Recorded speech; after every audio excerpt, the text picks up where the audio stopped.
Hello, once again, welcome to Phil's workshop.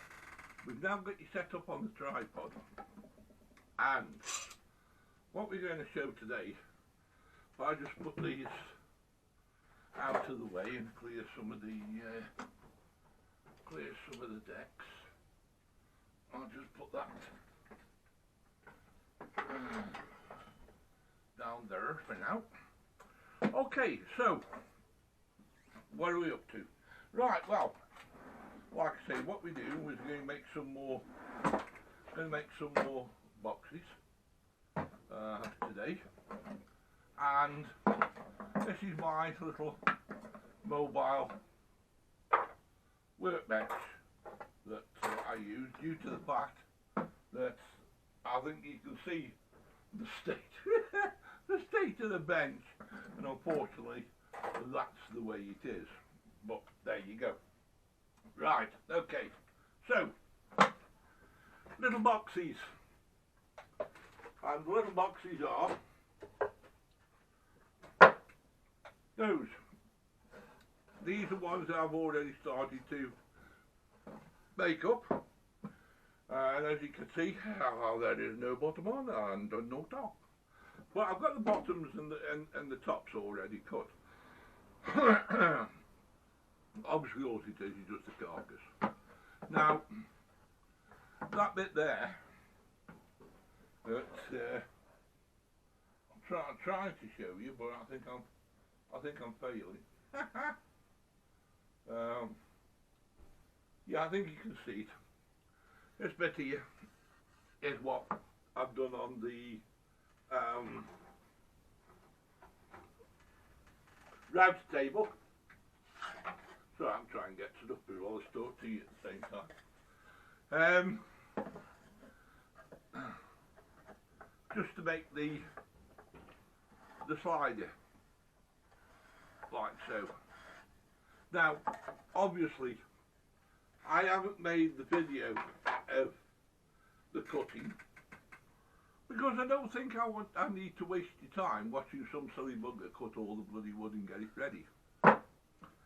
All I'm going to do is show you how I assemble them once I've got into that point. So, without further ado, we'll get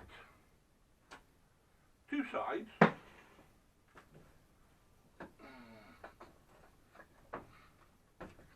One back and front.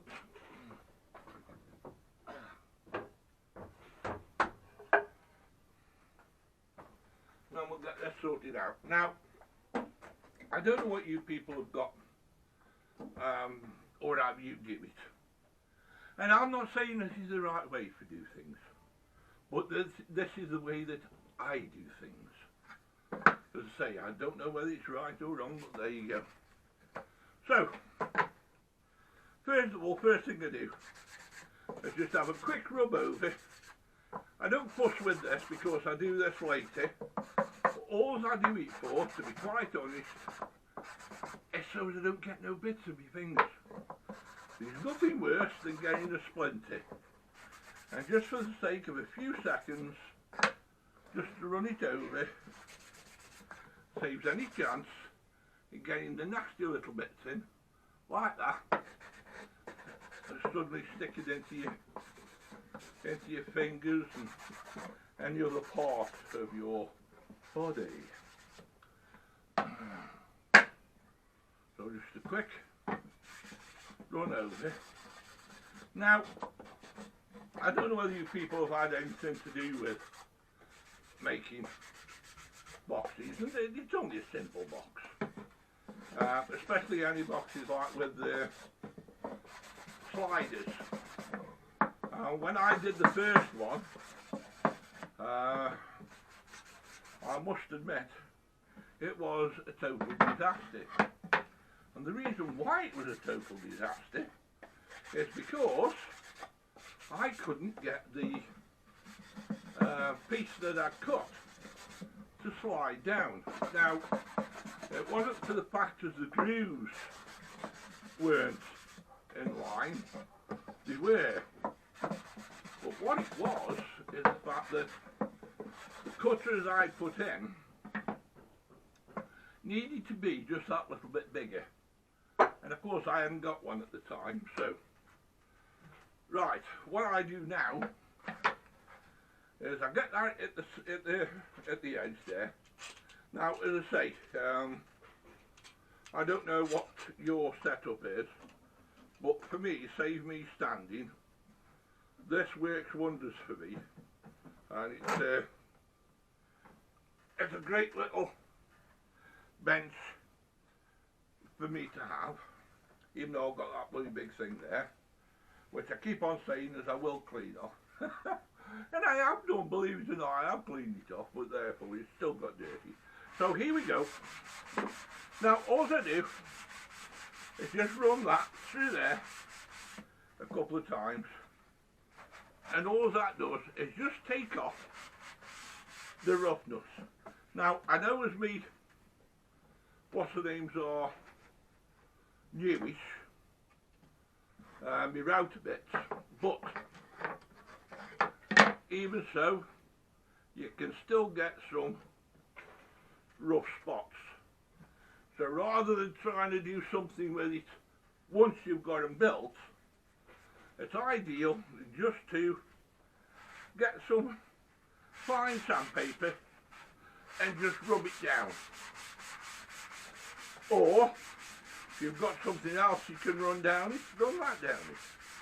You know, for me it's just a bit of sandpaper just to run down. So that's two done.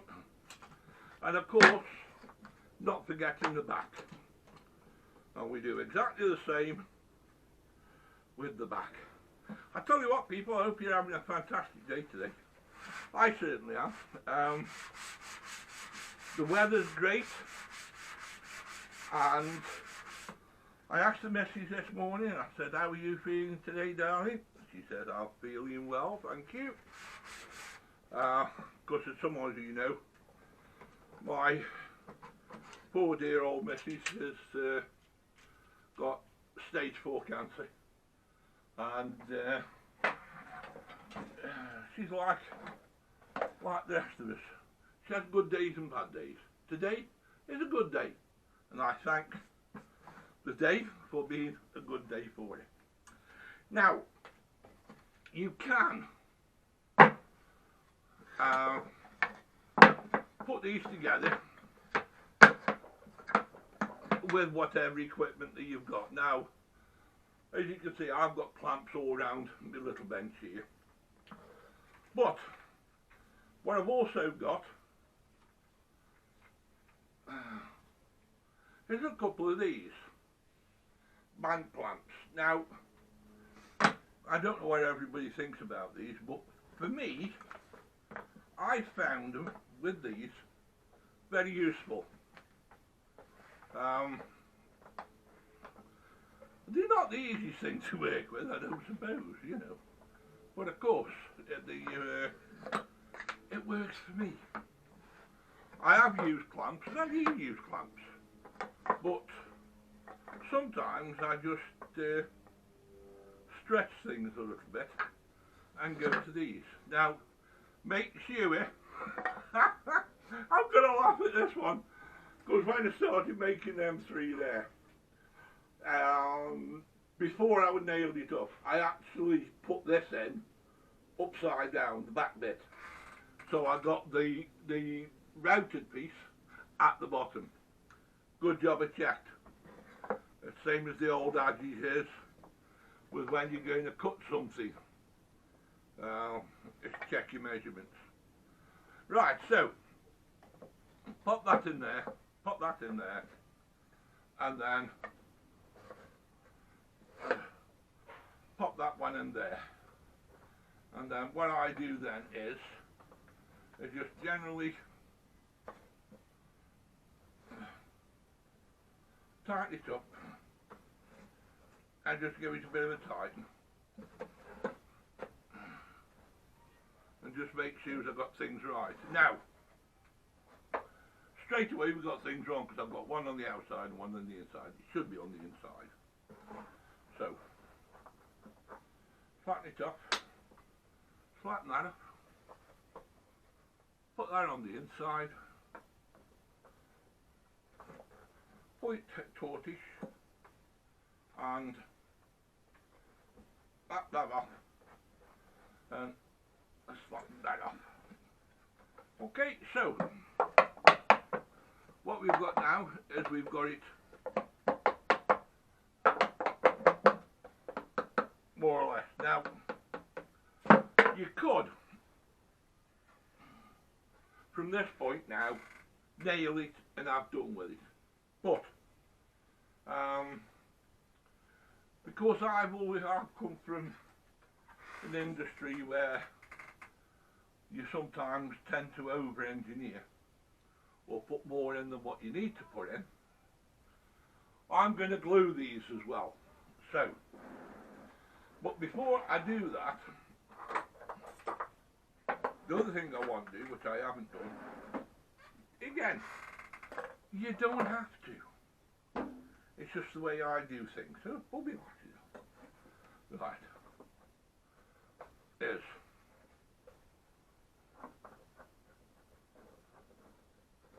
flatten them off a bit so you got a little bit of movement.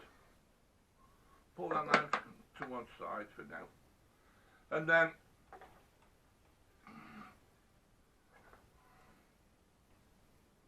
what I've done is I've preset my angle to a certain depth. I'm using it as a depth gauge just to mark off, just to have a bit of a line as to where my nails are going to go. Now normally I suppose I would put tape on there or say to people, no, put tape on. But it's only for the workshop, so it doesn't matter if it stays on. It's of no great detriment. Well, not to me it isn't, I don't know about you, Blue.